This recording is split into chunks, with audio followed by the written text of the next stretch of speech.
Hello, everybody, and welcome to the Fandom Portals podcast, the podcast where we explore fandoms to help you learn and grow. This week, Brash and I discussed Venom 3, The Last Dance. This is the last Venom movie in the Tom Hardy trilogy, and in this episode of the podcast, we discussed just how effective he was as a leading actor in this series. We also talk about the development between Venom and Eddie Brock as characters, moving from a codependent relationship to an interdependent relationship.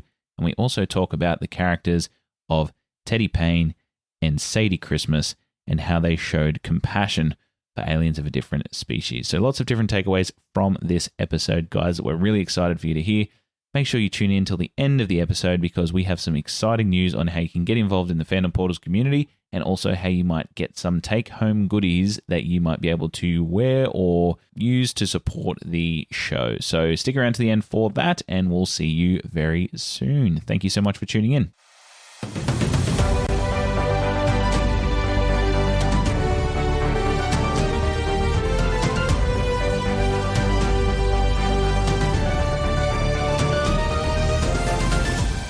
Hello, I am Aaron from the Fandom Portals podcast, and I'm sitting here with Brash. How you going today, Brash? What's up? Pretty good yourself? Yeah, not too bad, not too bad.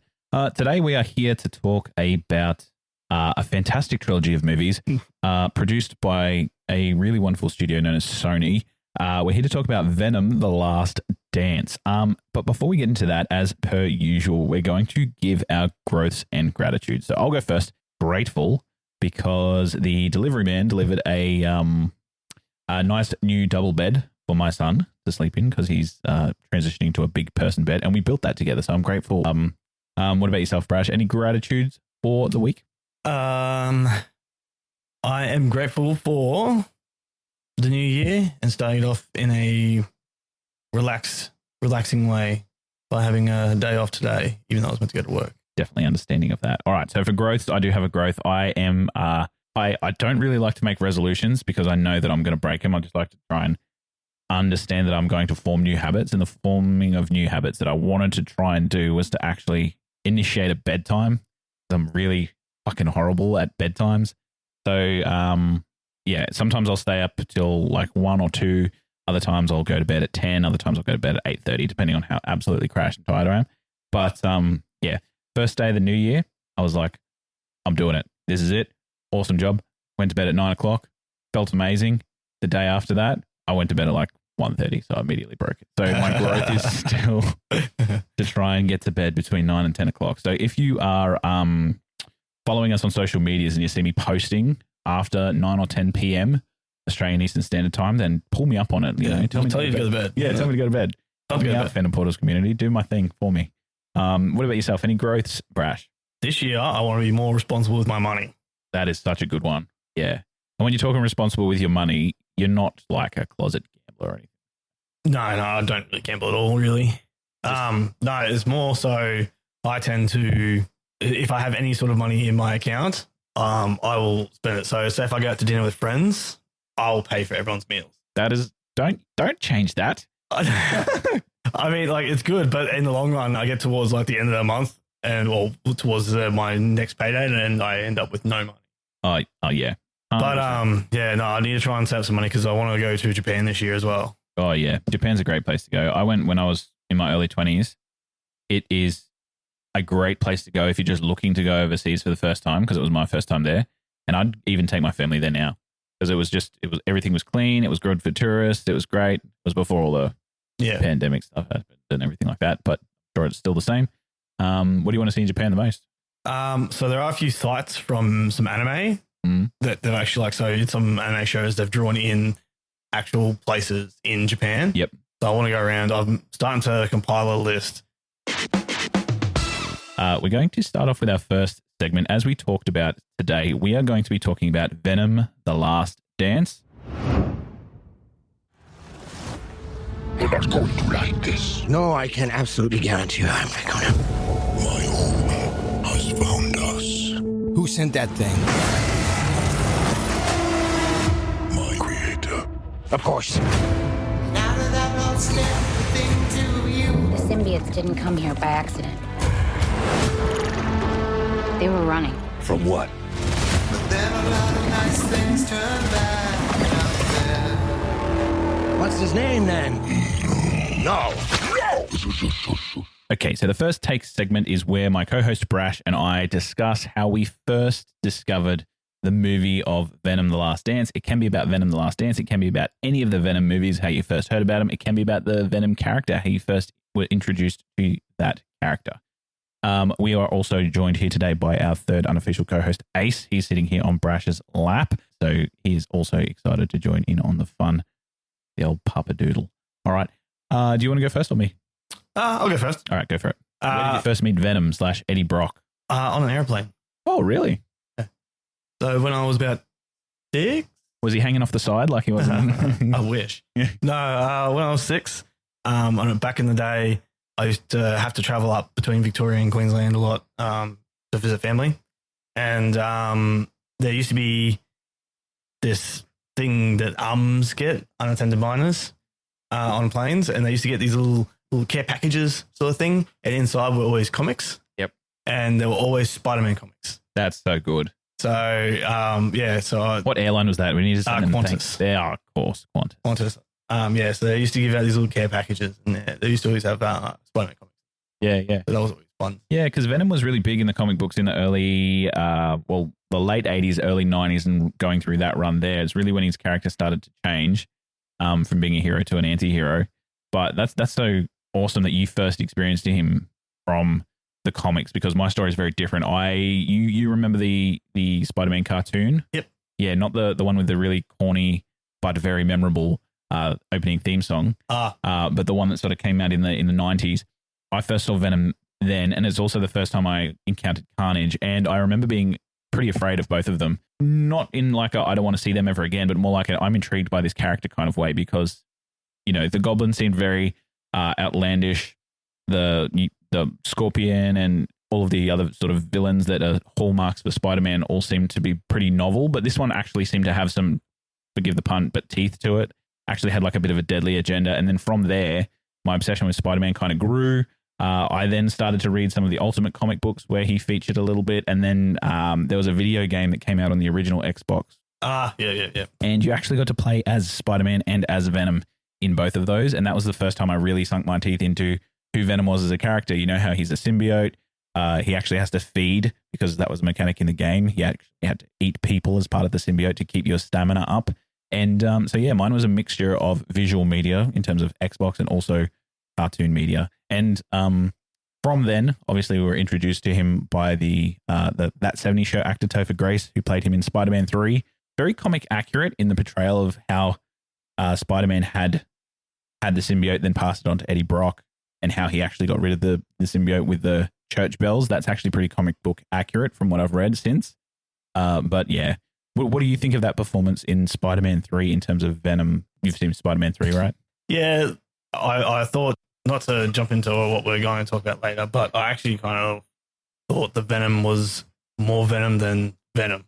Yep, I know what you mean. So the one in Spider-Man 3 was more comic accurate and more true to the character than what this trilogy more instead Tom Hardy's Venom.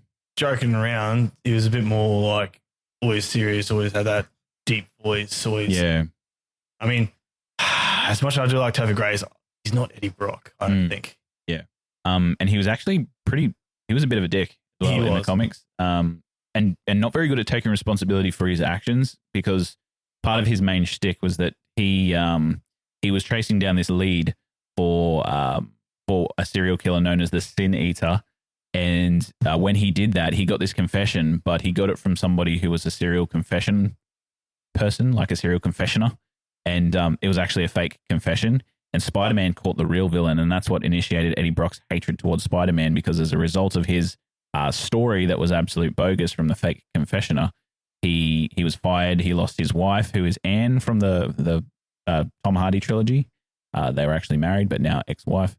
And they basically just rooted his character from there, where he hated Spider-Man, and that's what surged Venom's hatred for Spider-Man as well, because he ruined his life and he blamed Spider-Man for that mistake, even though, you can take some accountability yourself, but he never did. And they also, in the actual movie, in the Venom movies, they touch on his time in New York. Yes. And also a time that he was disgraced and sort of marched out of New York. So I think it was a subtle hint to that storyline in the comics, even though realistically it wouldn't have been exactly the same because there was no Venom involved. There probably no. Well, there might have been. No, there would have been no Spider-Man involved because he didn't know who Spider-Man was until he went to the Marvel universe. Yeah. I think with that connection, that's very close to the 1988 Lethal Protector comic book series.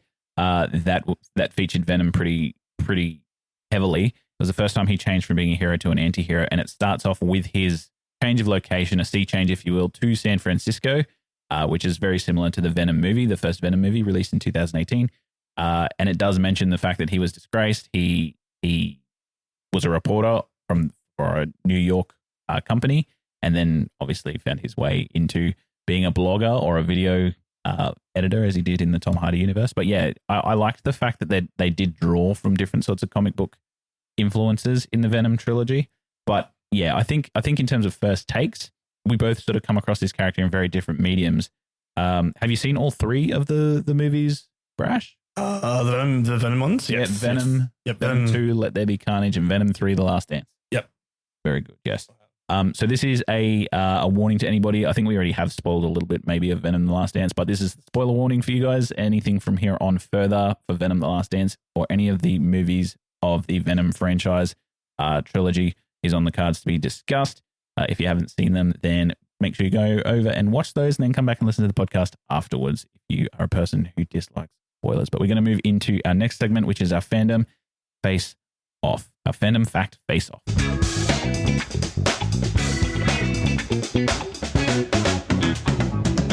Okay, so the Fandom Fact Face-Off is a weekly segment where Brasher and I give each other a set of trivia questions. We keep score, and the person who is winning by the end of the month treats the other to a theatre date, all expenses paid, which is going to go very well with Brasher's goal of saving money this year. Hopefully I can win and keep you in the spending spree. Would you like to go first, Brasher, or would you like me to? I'll go first. Okay, go for it. We'll start off with an easy one. Okay. So the bartender is played by a now pretty famous actor. What's his name? And for a little bit of help, he also plays Danny Rojas in the Ted Lasso series. I have no idea. I'm not even going to guess. I don't know who that actor is. So what is it, Brash? His name is Cristo Fernandez. Cristo Fernandez. I could have quickly IMDb'd it, but I thought I'd be honest with this one. Okay, my turn. So it is 1-0 your way so far. All right. So this movie was directed by Tom Hardy's best friend. She is also credited with writing all three of the movies, but she got her directorial debut on this movie, Venom: The Last Dance. What is her name, Brasher? Kelly. This starts with M. Yes, Kelly M. I should give you half a point for this, shouldn't I? Marcel? Yes, Kelly Marcel. Well done. She's responsible for writing the screenplay. She has a writing credit on all three of the Venom movies, along with Tom Hardy, who has a writing credit for Venom 2 and Venom 3.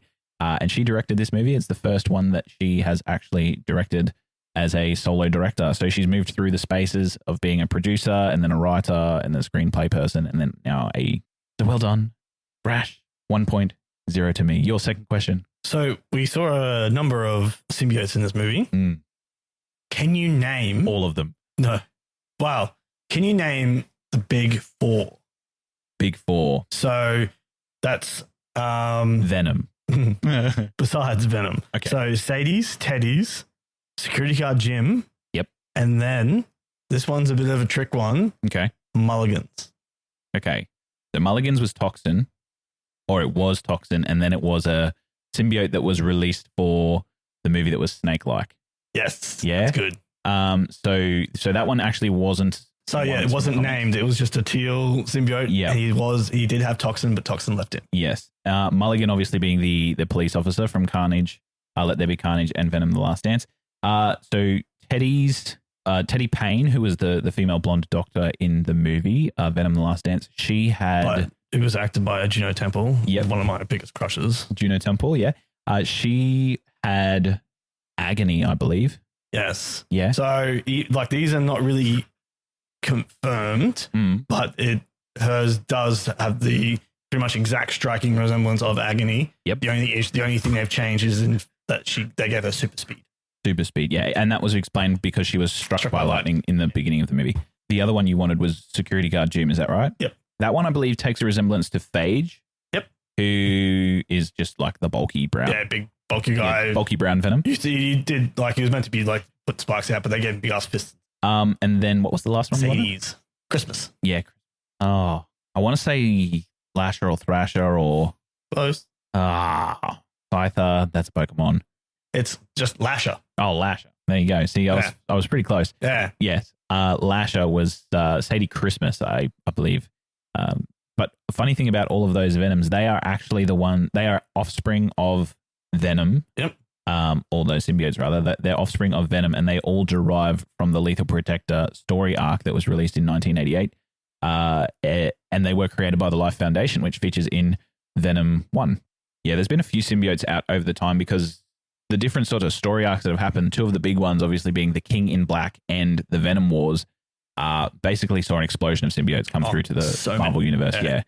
But I do like how they did have more original ones. Mm. And there were ones that like they all have similarities to some that have been made, but like there was like I don't believe is the case because Anti-Venom was created by Norman Osborn.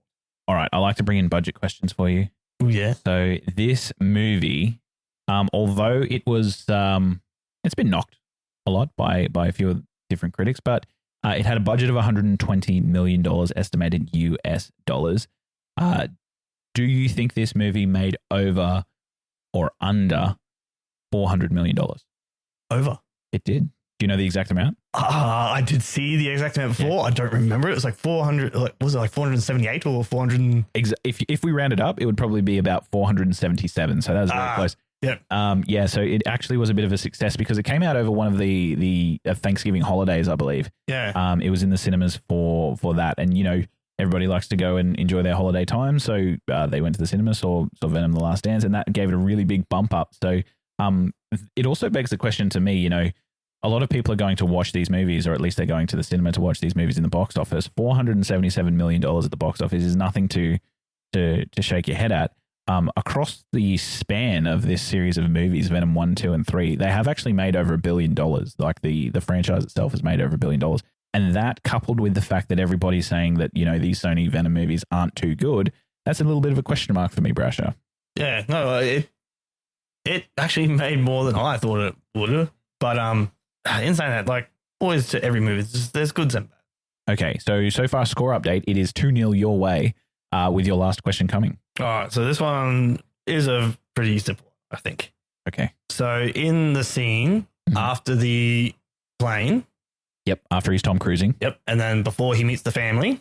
Yep. How many animals does Venom turn into, and what are they? Okay, so I think there's 3. There's a horse. Oh, wait, is there a bug?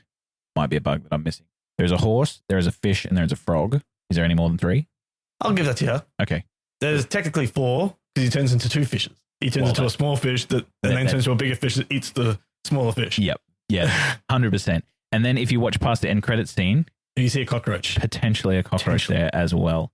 Funnily enough, watching this movie, I watched it with my partner Kalia, and we watched all the way to the null end credit scene, where it's obviously setting up something a little bit more for the Sony Spider-Man universe. And then we flicked it off, and I didn't find out that there was another post-credit scene until later. So Carly is actually really morose with the ending of this movie, you might say, because, you know, she now sees Eddie Brock going to Lady Liberty without Venom, thinking that he's never going to come back, and she didn't see that post-credit scene, and she gets really connected to movies like these. And so she was really sad. So it was really nice for her to hear that, you know, potentially he might be coming back. But in what universe? We don't know. Is it the Sony one? Is it the Marvel one? Let's do our next question from me, score being 2-1. Can you clean sweep it, Brash? We'll see. Okay. The overarching villain in this film, Venom: The Last Dance, is Null. We know him as well from a comic book series called The King in Black. Who voices that character? Oh, it's voiced by Andy Serkis, isn't it? Yes, it's voiced by Andy Serkis. Andy Serkis, who also directed Venom 2, Let There Be Carnage. He lent his voice talents, absolute master of motion capture, to the character of Null. So that is the end of our fandom face-off. Brash, for this week, you are 3, I am 1, which brings us to a total for the month of January, with you having 4 points and me having 3. You've stormed into the lead. So maybe that New Year's resolution is coming to fruition after all. We'll have to see how we go. All right. So we're shaking things up this week, guys. We're actually going to be doing our Real Deal segment first. So this next segment is going to be the Real Deal. All right, so the Real Deal segment is where we get our overlord ChatGPT to generate some technical aspects of the movie where we can start to talk about the movie that we are discussing, which is Venom: The Last Dance. Before we get into that, I will give a bit of a brief plot overview for those of you that don't know what the movie's about. So this movie features Eddie Brock, who's played by Tom Hardy, and Venom, and they must make a devastating decision as they are pursued by a mysterious military man, an alien monster from Venom's homeworld, and basically, it's a goodbye for the trilogy. It's a culminating of the 3-movie saga. It is potentially the last time that Tom Hardy will be playing Eddie Brock / Venom, and it's a bit of a tearjerker, you might say, at the end of it. So just so everybody knows where we're sitting with this, and usually we do this earlier, but Brash, what are your thoughts on the movie? We usually do this in the first takes, but what are your thoughts on the movie from an honest perspective? You can be honest. It's okay. You won't hurt my feelings.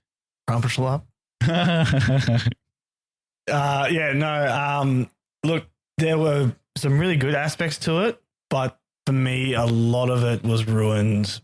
Most of it was ruined. I think the most fun I had was the best parts I had were any of the time they were at Area 55, which is the new area that they moved into from Area 51. Yeah. What happened to the other Area 52, 3, and 4? Yeah, just bypassed it all and went straight to 5. So yeah, all like I like that was like all the Juno Temple and them doing all the research and talking to Mulligan and stuff like that. You're finding out more about Null, all that kind of stuff. I love lore shit, so that's all great. Setting up that world building stuff. Just every other part was sort of a bit like. Had a lot of fun with this trilogy. I think it was a movie that I thoroughly enjoyed. I loved the dynamic between Eddie and Venom, and I loved seeing the growth throughout, and I loved seeing the growth of Venom across Venom 1, 2, and 3. The growth of Eddie, I'm not too sure was as significant, but as people on Fandom Portals know, I love seeing a character grow throughout a story. But I do agree there was some definite things wrong with this movie in terms of, pacing, plot, all that kind of stuff. The way that some characters are represented, some dead ends in story. So I'm not blind to the fact that yes, this is a flawed movie, but in terms of its purpose, I feel like these movies were intended to deliver a version of a character that we can take or leave, be entertained by, and I feel like it hit its purpose. So we actually post from the Fandom Portals, we post reviews on our threads, and they shouting out some threads posters here. They also have kind of mixed opinions on it as well. Some people, I gave it 3 out of 5 stars, and one person said that's very generous. I'd probably agree with that person. Yeah, that was CJ Mellon. Shout out CJ Mellon. He said he's happy that somebody liked it, and I'm being mighty generous in that sort of aspect as well. I agree with him. Yep.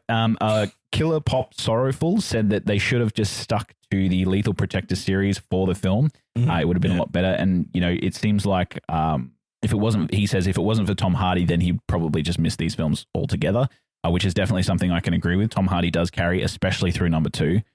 Venom: Let There Be Carnage, he carries that movie through. And then in the movie, I also mentioned or in the review on our threads, I also said how much I was impressed with the CGI, especially in terms of the xenophages. I really liked how they were and the design and how different they were. Well, they're pretty much comic accurate of how they look.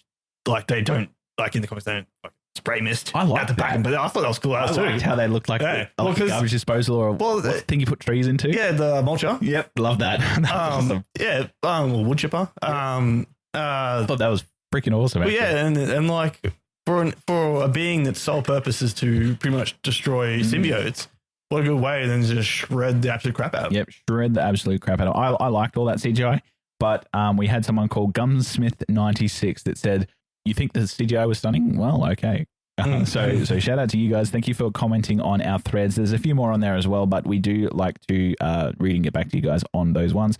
And if we're talking about the Instagram, I usually post like a slide bar to see how people like this movie. And if you go all the way to the right-hand side, then you loved it.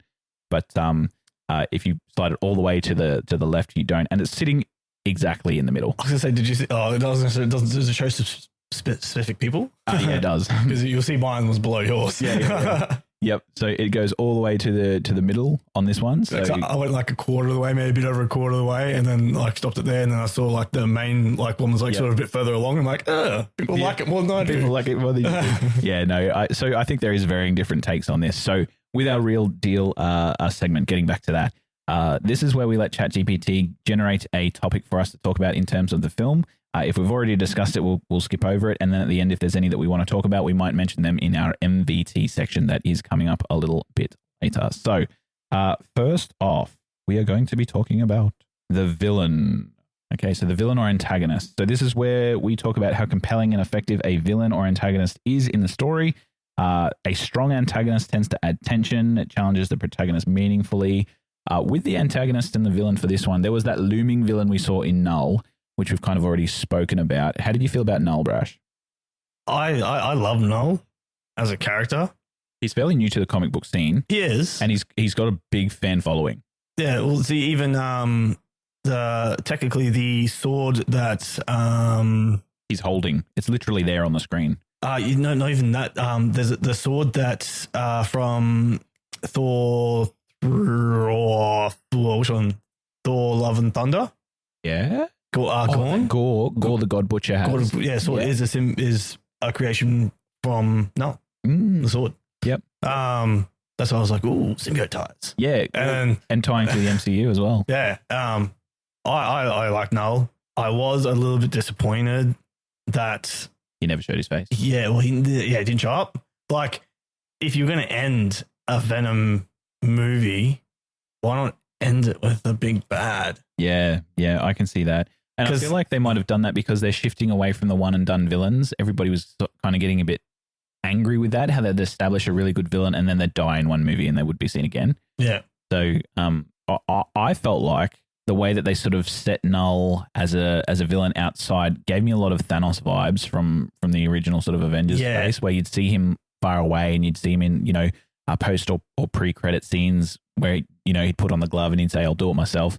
It was that kind of vibe for me with Null, and it felt like Sony was kind of trying to set something up in their new Sony Spider universe set of movies. I'm not sure how far it will go, us with the hindsight of knowing how well Kraven the Hunter did. Seeing how that Sony Spider-Man universe is going to be set up, not too sure. And that's probably going to be the biggest issue, is the fact that Sony doesn't have that much intellectual property now. Yep. And the ones that they the main one that they have is Spider-Man. And the thing with Spider-Man is Sony are producing good Spider-Man stories.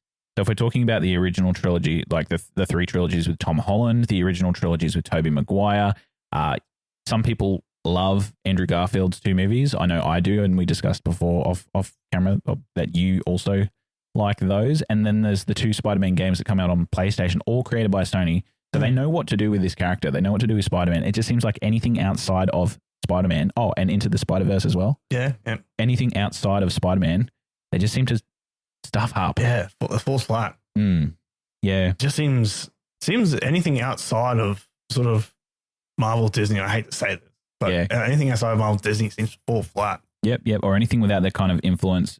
And, it does get back to the point of people that are enjoying the MCU or did enjoy the MCU when these movies started to come out. It's an aging audience. Are they trying to do something for the newer audiences, or are they trying to appease the older audience? And that's a difficult space to be in.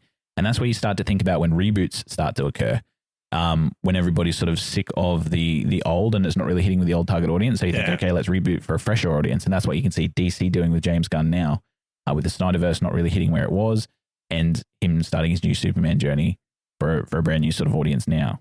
But back onto the topic of Null as a villain, I think the overarching sort of nature of him was quite good, because it did seem to set something up, and it increased the stakes for me. Because if it was just about the military looking for Eddie and Venom, or if it was just about those xenophages coming and looking for Eddie or Venom, I don't think I would have been as invested as if I was knowing that, the real world is going to literally implode if they get away with it, so to speak. So for me, Null was pretty good. And for this as well, our good and bad ratings, as we do here on the Real Deal segment. If it's good, we're going to call it Brock's Crocs. We want to promote Brock's Crocs. That's what it's all about. And that superheroes, can wear Crocs, and they are a very comfortable shoe. Crocs. Yeah, like his shoes, like his footwears for the start of the movie. And if it's bad, we're going to call it sad sandals. Listen, I just want you to have this. Please. Oh, man, that's And thank you. quality support, cushioning, plus they come with an antimicrobial footbed. No, reject them. Boston Crocs. Thank you. Those sandals were absolutely atrocious. He got them from Rhys Ifan's character, and he was immediately pissed on. Yeah. So good is Brock's Crocs, bad is sad sandals. So for you, for Null, as represented in Venom: The Last Dance, what do you give it? Brock's Crocs.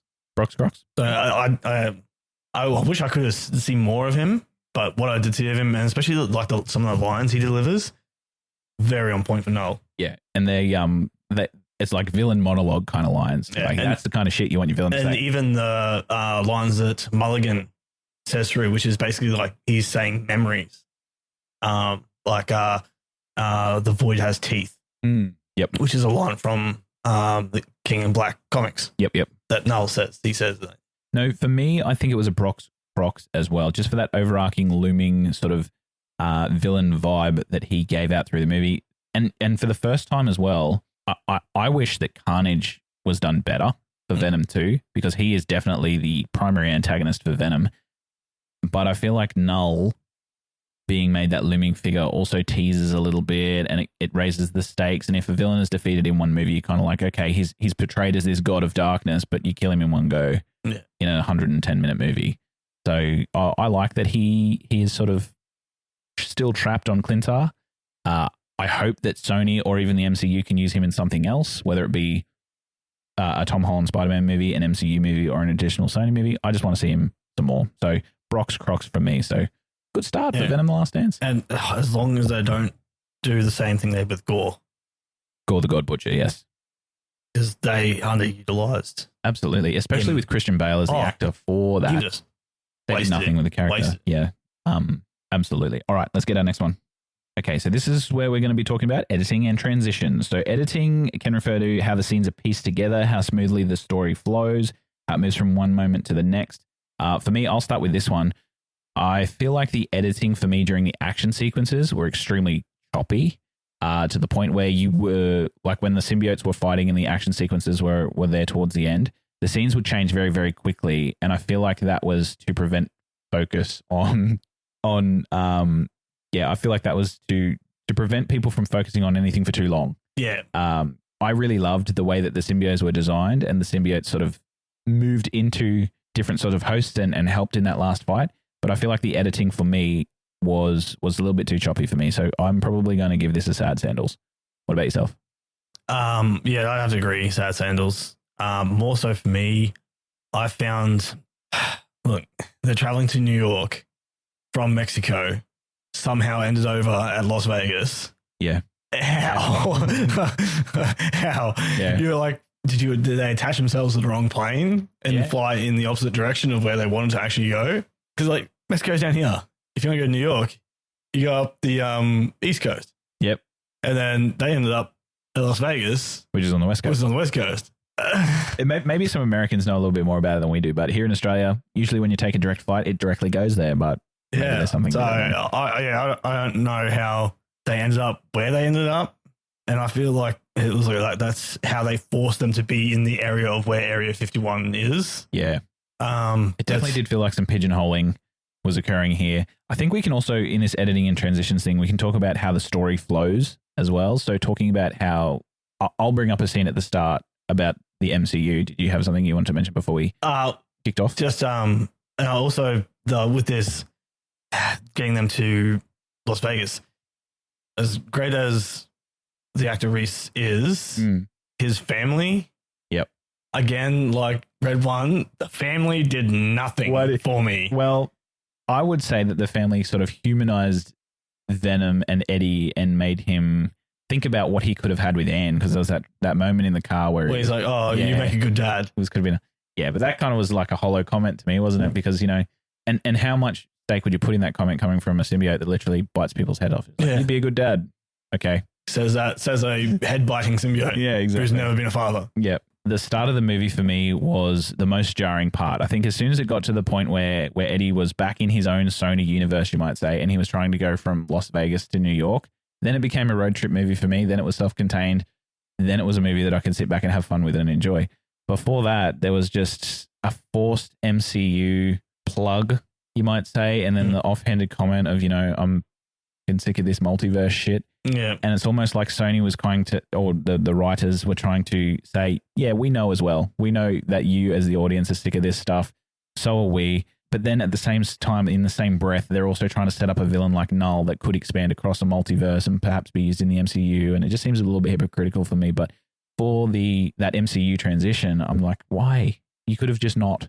But I know that in the bumpers and in the end credit scenes, Eddie was bouncing back and forth between the two different universes, the MCU and the Sony universe. But coming in as a person who's not fully fleshed out in those spaces, and this being like a 4 to 5 year old story now with No Way Home and those blending of the universes and then the expunging of them, it's like, I just don't know what they were trying to do with that MCU. And even him going in and like, I'm glad he rescued the dogs. Don't get me wrong. Yep. But why? So if you're looking at it at a writing perspective and you're looking at the character, it's a way that the characters are presented to the audience in a manner that says, hey, look how well Eddie and Venom are working together now.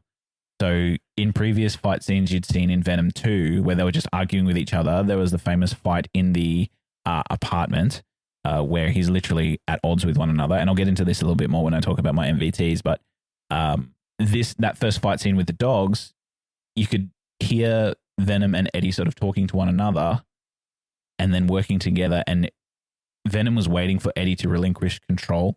And he was like, say when. And then when he said when, Venom took over. I'm giving you a chance. Sweetie, I'm giving you a chance. You should probably take it. See? See when? When? So there's that sort of moment for the character where the audience can sit there and think, okay, their relationship isn't a struggle for control, who's the boss. It's actually symbiotic now. So that's what it was for me. Even though, yes, you can see, and even the part before that when he's walking down the street out of the bar and Venom says, I'm hungry, I need to eat before we go on this big, massive trip. And Eddie was just like, okay, that's fair. There's somebody that needs trouble over here. And he walked over that way. So that's another point where they were kind of working together and the writers were trying to show the audience, okay, these two are friends now. That's what it was for me. No? He's looking at me back there. I mean, I get that will make sense and everything, especially the fact that he was hungry. They need to feed him. But like even like later on, they're still not in sync when they say we are Venom. Yes, that's true. Like in the slot machine, Venom just goes nuts. Yep. And he's just like, what the fuck is going on? What are you doing, man? We're fucking trying to get to New York City. I'm just sitting here messing around giving all the money, our money away to get us to New York. Yep. Gone. No, this is all the money that we have. Look there, young lady, tonight! No. Nazi jacket! Let's eat him and steal it! I know Lady Luck is on our side tonight! No, I would say that Lady Luck is definitely not on your side tonight. In fact, I would even go so far to say that Lady Luck hates you, buddy. I can't stop now! Of course you can't stop. Oh. What is this feeling? It's like... This feeling? It's like all of my problems have gone away! We do this all the time. And so like, it's inconsistent of them working together and not working together. Well, you could say in that moment, they're working on it and no relationship is perfect. But Kalia actually commented on that because she said, why is he walking so funny? And I was like, Venom's trying to take him to different places. Like there's two people in his body trying to control it. And she's just like, it just looks weird. Like, well, okay, that's a point of view. But no, for you, what do you think of the editing and the story transitions and things like that? Is it Sad Sandals or is it Brock's Crocs? Sad Sandals. Yeah, Sad Sandals. Unfortunately, this isn't a story that you watch for its editing or its story transitions. Sad Sandals. So one apiece. Let's get our next one. Probably our last one before we move on. All right, and the next one that ChatGPT has given us is the cast. Okay, so the acting performances and the cast. You can start with this one, Brash. What would you like to say about the acting performances and the cast? Thinking again, is it Brock's Crocs or is it Sad Sandals? Well, I like the fact that all of the American characters in this are all played by English people. So yeah, that's true.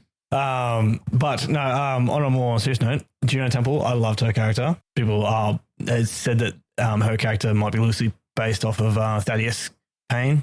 Yep. I loved Juno Temple in this. I thought she was amazing. And I do hope that if they are going to go forward with more Venom movies, that they do one where she might be the main symbiote in it. Well, her and Sadie Christmas, played by Clark Bacco, they actually got away in the end.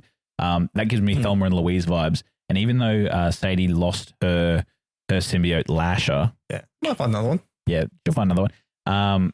But the thing for me, hitting back on the story continuation thing, in the first movie, they were talking about how hard it was for a symbiote and a human to maintain a symbiotic relationship. But in this one, you just see symbiotes jumping through people left, right, and center. Yeah. Almost like they didn't care about any of the continuity that they've done before. There's no consequences. But also, too, they might have just been like, you know what? If we're going to be combined, it's only going to be for a short while or until we die. Yep, that's it. But Agony, I think, is a perfect symbiote for Teddy. Yep. Being struck by lightning, having she would half think that she killed her brother because they were holding hands. Lightning went through her, killed the brother. She as self is like agonizing for her, and she wakes up after nightmares, and realistically is in agony. And so agony is probably a perfect symbiote for her.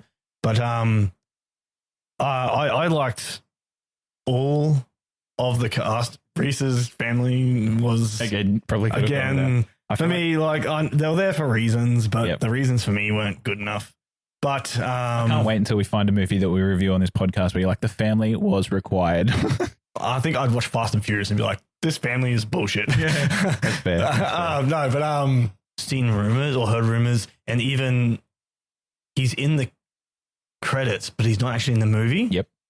So there's that secret sort of room with all the screens. Dr. Dan. He's in the first two movies, and he plays Anne's husband/partner. Fiance. The one who takes Anne off of Eddie. Seems like a very convenient way to get close to the person who's part of the symbiote. Yes. There are some rumors that says that he is the man looking at the screens. I've seen that played by Reed Scott as well. Yeah. And he was in the movies, but he's in the credits. So, but the funny thing about that, going back to that transitions thing we talked about again, and why it's sad sandals, that went nowhere. Oh, I know. Like we saw him, and then it was nothing. There was no it was never answered. There was no Agent Coulson reveal like in Iron Man and stuff like anything like that. Like it was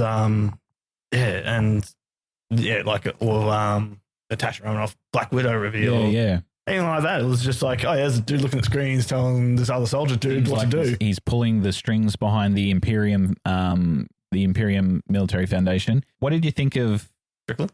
Yeah, Strickland. Played by, let me see if I can say this name. Tough one. Chiwetel Ejiofor. What did you think of him? He's a good actor. Played Baron Mordo. Chitwell in Doctor Strange. Yeah, he played Mordo. I wanted to see him as a Tyrannosaurus Rex. Yeah. Because in the comics, he's a Tyrannosaurus Rex. Oh, really? Like it changes into one? Like he turns into like a symbiote Tyrannosaurus Rex. That would have been cool. That would have been cool. Yeah, but then, But then that's way too much. Absolutely. When everybody's sort of sitting there going into territory of, this is already almost slapstick, and people like you look at the Eddie Venom relationship and you're like, okay, this is getting a little bit funny now. Caricature almost. I thought that I'll go into it in the MVT again, but I thought that relationship was less caricature in this movie, The Last Dance, than it was in Let There Be Carnage. But all right, so we do also have Peggy Lou, who plays Mrs. Chen, fan favorite. That dance scene, that was my halfway through the movie. I saw that and I was like, what the fuck? I was the same. I was like, what is happening right now? And I get the name of the movie is Last Dance, but we did really have to have a Last Dance. Yeah. And, I saw an interview with the director, and she said that, Kelly Marcel said Peggy Lou is a fan favorite character, and we wanted to give her a send off that she deserved for the trilogy. And why shouldn't she? And I was like, I'll tell you why she shouldn't. Because when Venom transformed into his full symbiote form, he literally drew the xenophage to his position. After specifically saying we shouldn't do this, because they'll know where we are. There was absolutely no need. And he's like, you know what I'm going to do? I'm going to fully transform. And everyone's like, cool, let's do it. Yep.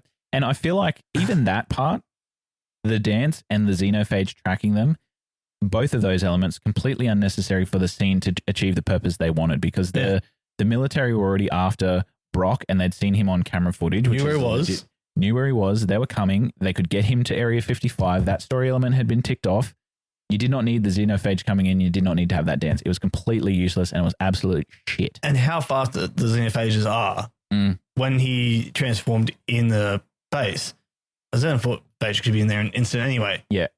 Like, the first thing about the xenophages that made me raise my eyebrow was when it was just standing on a building and then you see it just jump through the clouds and hit the plane. And I was like, oh, okay. Yeah. Right. Yeah, he's got that Hulk jump. Yeah, we can move pretty quickly. But yeah, in terms of Peggy Wu, I just feel like that character was pretty unnecessary. And, you know, she had played a very sort of cranky shopkeeping lady for the whole series. And then in this one, suddenly she's just like a little bit drunk and she's just playing that stereotype of the gambling person at the casino. It's just, I just won he some money, is in a penthouse. Yep. Somehow. Just very convenient. So let's talk about the man of the moment, Tom Hardy as Eddie Brock and Venom. Okay. Performances. This might be a hot take. I love Tom Hardy. Yeah. Like him. Have you watched Legend? Oh, it is an amazing movie. I love that. Yeah. He and him playing those two like twins. Oh, yep.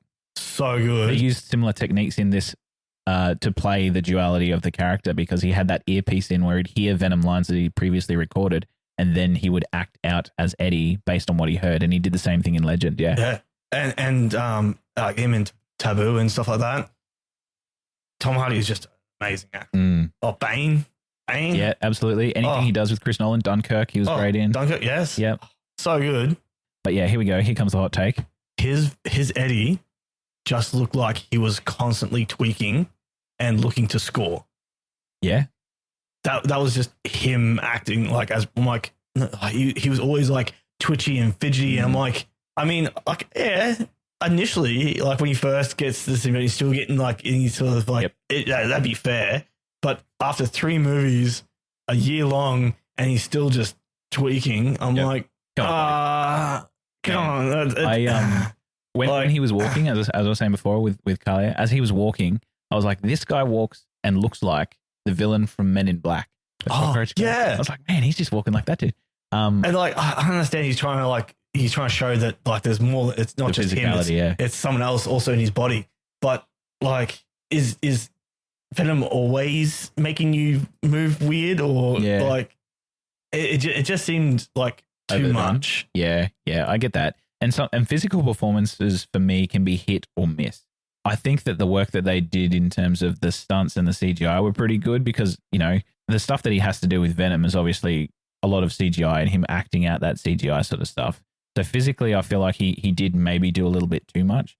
In terms of the way that he can mentally respond to a recording, which I saw an interview of, and he also gets directorial advice and comments through that earpiece as well. So he's hearing Venom's recorded lines and the lines being fed to him from the first unit or second unit director. Or the sound guy is sort of asking him to do something different. And apparently he can just act and react to those different sorts of lines and deliver something that is required for the scene. Or if they need something nuanced or different, they can do it right there before they need to post or create something in an editing way. I think that takes some tremendous talent. In terms of his Eddie Brock performance, I kind of agree with you. There wasn't much growth for Eddie throughout, and for him as a character, he just did seem to be tweaking the whole time. And I remember even like the first movie when he dunked himself in the fish tank and shit. I get it. It's your first time. Like that for me was fine, because I was you just combined with the symbiote for the first time. Yeah, it's gonna be weird. Overheating. It's gonna be weird. Yeah, but like after a year, you're still tweaking. Yeah. And like Venom's meant to be one of the symbiotes who, instead of like feeding off their host, is meant to symbiotically bonded and likes to protect the host. Yeah. For him to still be tweaking out after a year doesn't make me feel like Venom's looking after him that well. Yeah. So if we're talking about the cast here, it's actually pretty star-studded. Like you've got Juno Temple, you've got Tom Hardy, Rhys Ifans, you've got Stephen Graham playing Detective Mulligan, you've got Chiwetel Ejiofor playing Strickland. It's pretty star-studded, and to me, pretty underutilized. I'm going to give it a sad sandals. What do you reckon? I'm actually going to give it a Brock's Crocs. Okay, after all that crap you just gave Tom Hardy. Well, no, see that That's Tom Hardy, and that was my look. He was amazing. It was just his physical Mr. Bean. Yeah, like his John Cleese from Fawlty Towers slapstick. Yeah, his what do you call like when people have like sort of little quirks? Yeah, it was like his little quirks.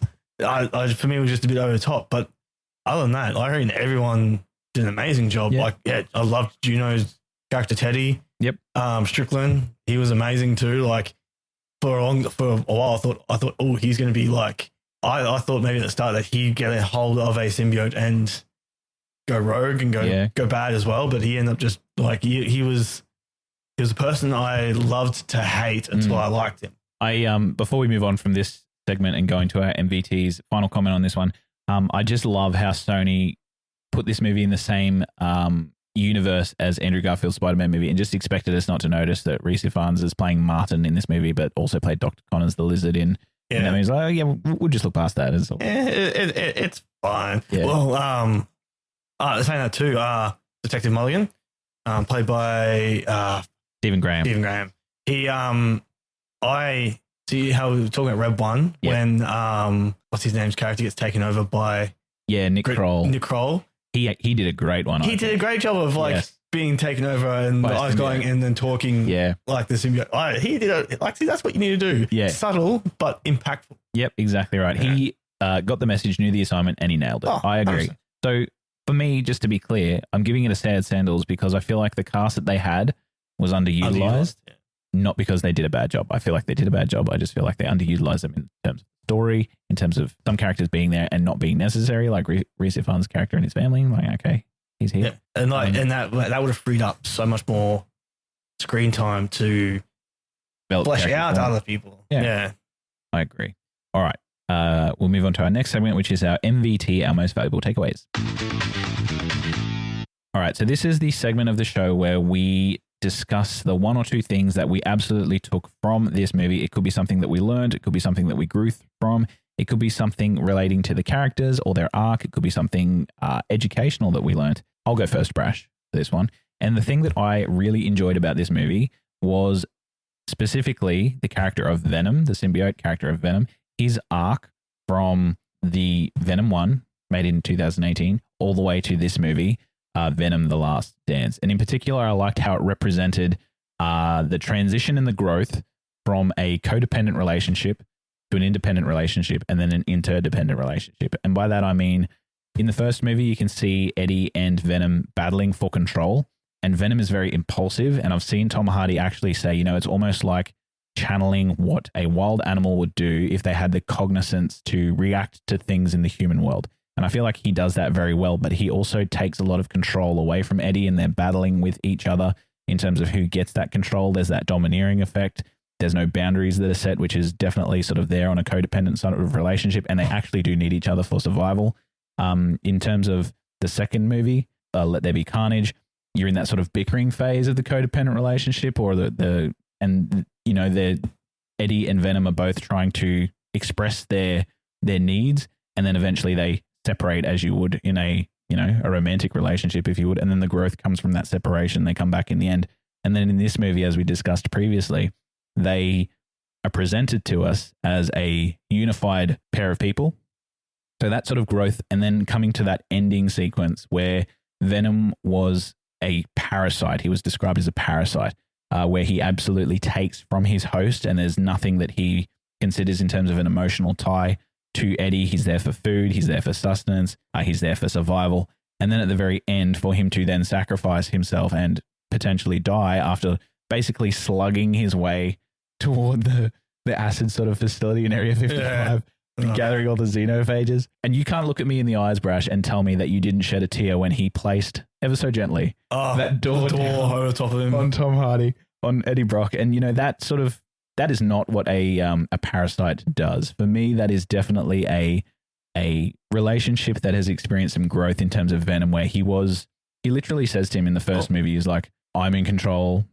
You need me. I'm going to do what I want with you. And then now he's literally laying down his life for this guy. So for me, the character arc of Venom is good, and it was something that I was there for and that I enjoyed in this movie. That's the most valuable takeaway for me, that growth can happen even if you're a blood-sucking, head-chewing alien symbiote monster that needs somebody else to survive.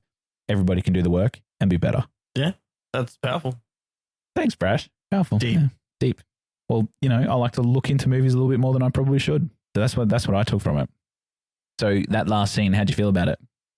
I liked that whole entire last scene. The one thing that did sort of get me a little bit is the fact that all these symbiotes trying to hack and slash the xenophages, and then Venom's just like, hold my beer, and just attaches to all of them, sucks them into himself, and walks them to the acid. It's like, damn, man, why couldn't you do that at the start? Yeah. Yep. I mean, well, not like so much do that at the start, but why couldn't you corral them all like that at the start, and then just everyone just hack pieces off and throw them under? Like, there's other ways. Yeah. The fact that those xenophages just kept coming back together, I like the way that they came back together too. By the way, it was almost like a Polish Slinky doll. Yeah, that was good. But yeah, Carly and I watching it looked at each other and just said, "How are they going to kill these guys?" Yeah, well, that's what I was like. And then more are coming. And you're like, they're fucked. Yeah, that's what I mean when I say the stakes were raised high enough for me to care and be interested and invested. So that's why I gave it 3 stars. Threads community. See? Yeah, but like, I suppose in a way, they were pretty much nearly unkillable, but the big fatal flaw was they couldn't see anything but the codex. The codex. And the only time that they did hurt anyone else is when like they were getting hurt by them. So like if you just like to just walk past one, it probably wouldn't do anything. Yep. I can see that. I think in terms of the end scene and in terms of the growth that I was just talking about, I really liked seeing how in this instance we were talking about how jarring Tom Hardy and Venom's movements were throughout the trilogy. In this ending scene, the way that he was riding that bike, he was literally using Venom's abilities. Helicopter blades. That was smooth transition. That was complete symbiosis. Yeah. That was the ending of the arc for those two where they had achieved exactly what they wanted to do. They're in a healthy relationship now where both are exhibiting and relinquishing control wherever they need to, respecting each other's boundaries, helping each other achieve mutual goals. Oh, and as sad as Venom and Eddie's departure was, I like that they went there. Yeah. Yep. That's what I like. I think I was sadder for Sadie and Lasher. Oh, yeah, Sadie and Teddy Payne. No, like the symbiote Lasher. Oh, yeah. Sadie and Lasher. Like, actually, you can see the whole. No, when that happened. This is sort of my thing we'll touch on. My moment. But like the fact that Sadie throughout the whole movie and even Teddy both like care for the symbiotes in a way of like, not so much like all for them, but just like, well, they're here now. They're sort of guests. We'll try and look after them as best we can. To the best out of a bad situation. Yeah. And pretty much Sadie the whole time has sort of like has a sort of infatuation about it seems. Yeah. Or curiosity at least. You can see it. And she plays that really well. Yeah. And then when the symbiotes and her join, and instantly they just like as Lasher just absolutely smash it. Yep. And then poor Lasher gets stripped off him from mincemeat. And just made the mincemeat, and then Sadie's there along with Lasher, and I'm like, oh, that's kind of really sad. Yeah. I felt so bad for Sadie, like so sorry for Sadie. I'm like, oh. Absolutely. And as I said, that was a moment in the movie where I was like, oh no. Like, and I thought that she might have been one of the ones that like escaped. Survived. And I kind of like how movies get you unpredictably like that. It's almost like Games of Thrones-esque, and I'm not comparing Venom, The Last Dance to Game of Thrones. No way. Don't quote me on that. But you know how the ones you don't expect to die. And it gives you that sort of gravity. It did that for me when the symbiote died. Like when Venom, the symbiote, died. I was like, okay, they went there. They did this. But then again, the same thing. And she was only on screen for, I don't know, 10, 15 minutes. And it already created that connection. Yeah, that's huge bond. I was like, those two are perfect for each other. Yep. And I'm like, they would be perfect. And then I'm like, the whole thing, I'm like, oh yeah, all the rest of them are probably going to get messed up. But I'm like, I reckon Teddy should have, with Agony, should have rescued Sadie and Lasher. Yeah. But it did give that bit of extra emotional sort of hit, which in terms of a movie is good. Yeah. Would you watch a Teddy Payne, a Sadie Christmas, Agony, and Lasher movie? 100%. Yeah. 100%. Yeah, I think there's a market for it. Oh, 100%. I think there is. Yes. Even if it is just like a Thelma and Louise being chased by whatever military, whether it's Imperium or somebody else. Yeah, trying to get the assets back or something. Yeah. And Agony even just as a symbiote, like in the comics, hardcore. She's like, Agony is amazing. Yeah. Like she also technically is meant to be able to spit acid. Yeah, I found that to be a very touching, sad moment. Yeah. Is that your MVT with those two? No, so my MVT, it sort of is. Aligned, yeah. My MVT is both Sadie and Teddy, how they, even though they are government employees who are there to pretty much experiment and test and research the symbiotes, have that humanity to be like, well, no, these are creatures as well. Yeah. And have that compassion to not want to just do terrible things to them and have that compassion. And I think that like just showing compassion to others, even though how they may be very different to you, is something that we all probably should do a bit more. Yeah.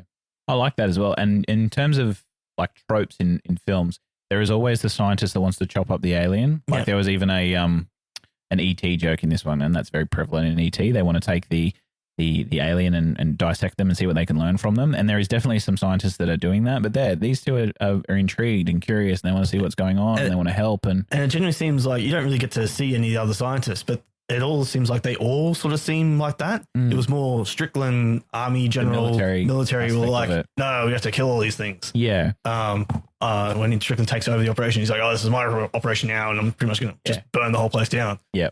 And we should put a compilation together of all the movies where a military person says, this is my operation now. Yeah. Jesus. It just happens so many times. But and then the fact that they pretty much put themselves at risk and their careers and everything at risk to protect these symbiote creatures that they're not fully aware of what their agenda is, and like how the snake-like tendril symbiote that was attached to Mulligan was saying how they were running away because they were scared their creator was going to try and kill them. They imprisoned them, and now they're trying to get away.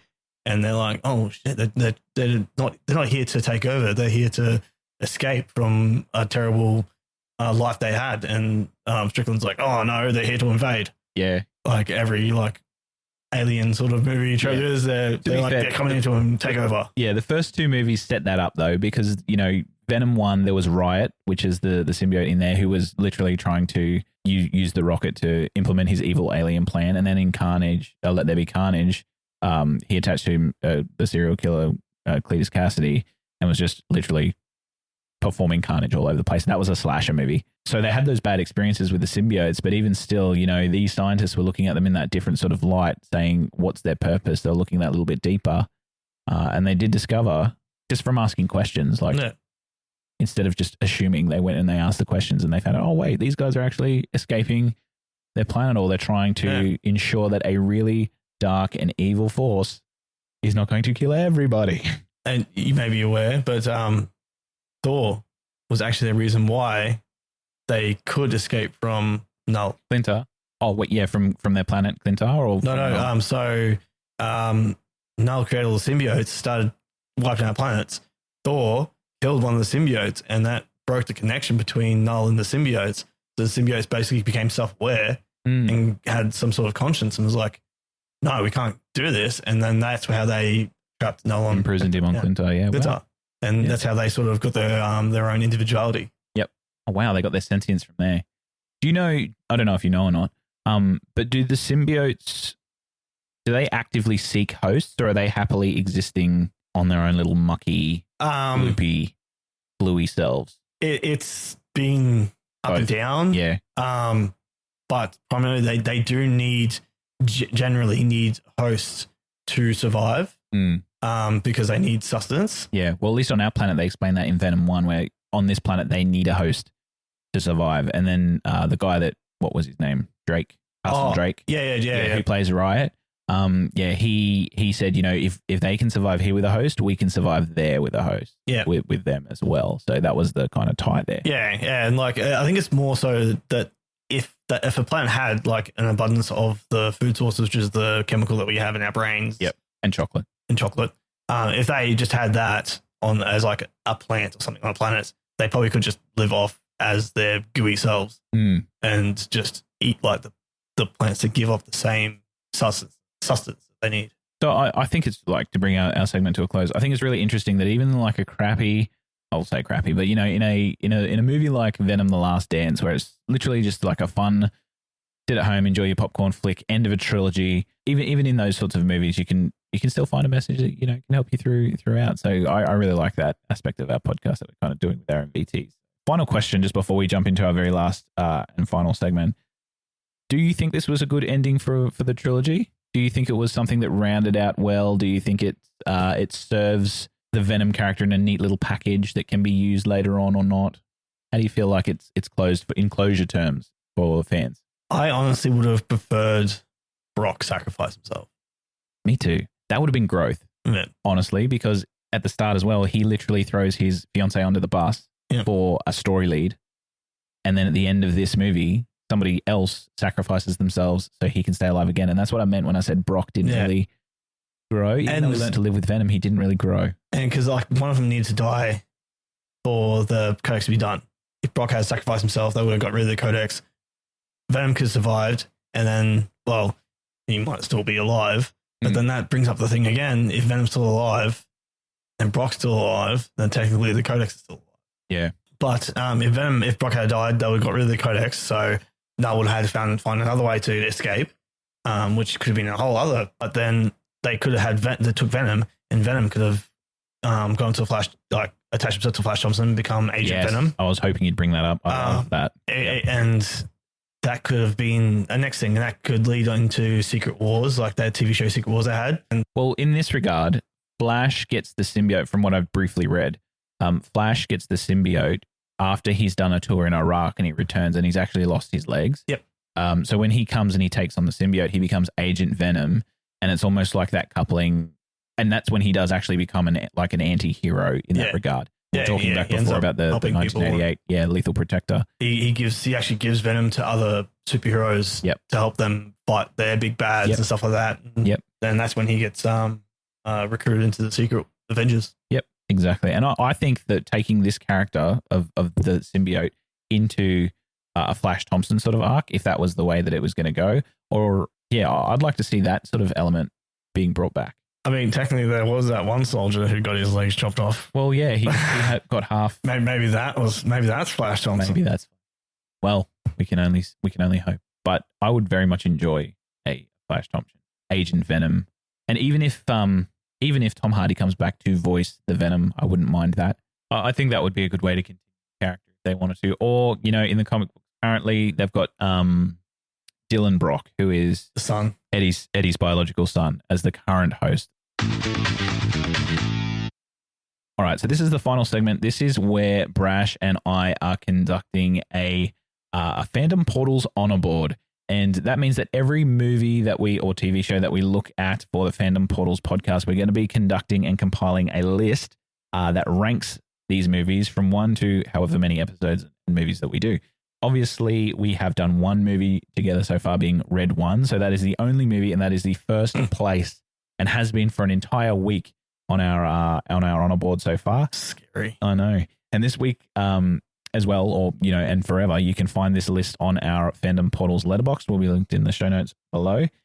So basically, every week, the movie that we do, we will decide whether it is better or worse than the movie that we did previously, and we'll see how high or how low we can sort of rank it. So at the moment, this job is pretty easy. So for you, Brash, do you think Venom: The Last Dance should be ranked first and be our new champion on the leaderboard of the honor board for Fandom Portals, or do you think it should sit below Red 1 starring Dwayne The Rock Johnson? What's your thoughts?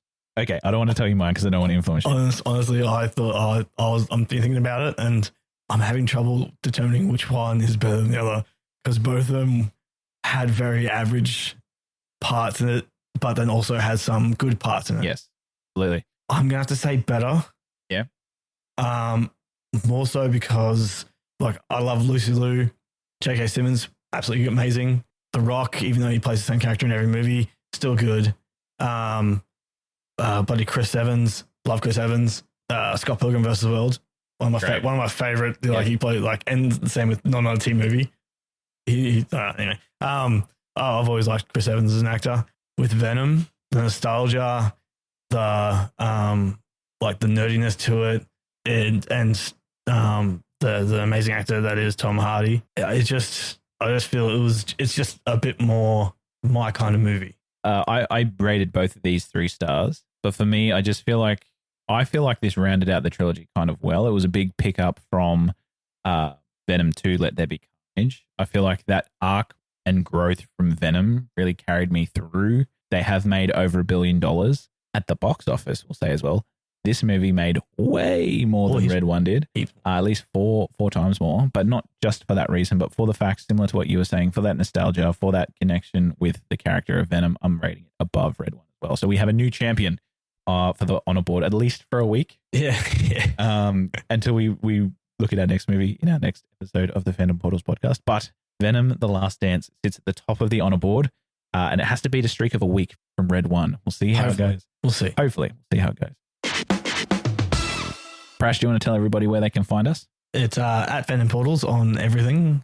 So it'll be Instagram, Twitter. Not Twitter. We don't. Not Twitter. Instagram and Threads. Instagram Threads. Oh yeah. Yeah. And Letterboxd. Very good. All right. So with that being said, guys, make sure you share this podcast with somebody who is your symbiotic brother, and share some good movie chats. We definitely love it when people chat to us on those medias, whether it be Instagram, Threads, or even Letterboxd. If you have a Letterboxd account, definitely come and follow us. And we have some challenges on our Letterboxd right now as well. We've got a January challenge. 4 of the movies on the list are my picks, 4 are Brash's picks, and that was a way that we could going to be given a little bit of criteria for you guys to pick. And we are looking for community suggestions to put into those challenges as well. And some of the movies we watch will end up being topics for our podcast chats. So this was one of my picks. Venom: The Last Dance was one of my picks. We both agreed on it together, but I put it on as one of my picks. Next week, we're going to be doing another one from the challenge. So if you want to jump on board with it, definitely go on and look at that list and watch those movies yourselves, give them a rating and see how you go. So that is at Fandom Portals on Letterboxd. Definitely check it out. All right. This is Aaron signing out. This is Brash signing out. And we'll see you next week. Goodbye, everybody. See ya. Hey everybody, it's Aaron here from the Fandom Portals podcast. Thank you so much for tuning into that episode of our show on Venom: The Last Dance. Now, at the start of this podcast, I told you that there would be some ways that you could hear about that could help you earn some goodies to help support the show. So if that's what you're here for, you've come to the right place. Frank, our amazing leader from the Geek Freaks Network, has allowed me to give you guys the opportunity to win a Fandom Portals exclusive t-shirt. That's right, you can wear your Fandom Portals pride on your person by entering this giveaway. So big thanks to the Geek Freaks Network and to Frank specifically for allowing us to do this. Now, the way that you enter this giveaway is if you go to our social media on Instagram and you share any of our posts and you tag us at Fandom Portals, then you will have an entry into this giveaway. Now, this giveaway will last all the way until the end of January, so make sure in the month of January you are sharing as many Fandom Portals posts as you can on Instagram every time you tag us using that at code of at Fandom Portals. You will earn yourself 1 entry point for the giveaway. The giveaway will be drawn on our social media and you'll find out the winner on the social media as well. And if you want to have a look at the t-shirt, the picture of it will be on our social media as well. Lots of benefits for being a part of our Instagram. So that's it, guys. All you have to do to win this amazing Fandom Portals t-shirt is go onto our social medias and share a Fandom Portals post throughout the month of January. Thank you so much for your support. Thank you so much for your listenership. And as always, be good, stay safe, and we'll see you later.